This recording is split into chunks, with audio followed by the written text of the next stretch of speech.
Hello friends, I hope you are doing well. Today we'll talk about to fix or resolve the problem of BikeMap. We go to settings as you see and you will enter. In this page here, you will go to apps, default apps, app settings.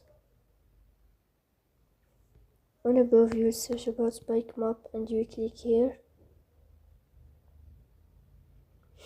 In this page of app info, here we click on first stop and you will click OK. Then we click on storage. Here we click on clear cache. In the end, you will turn off your phone and you will restart your phone again to fix that problem. So please don't forget to support us by liking.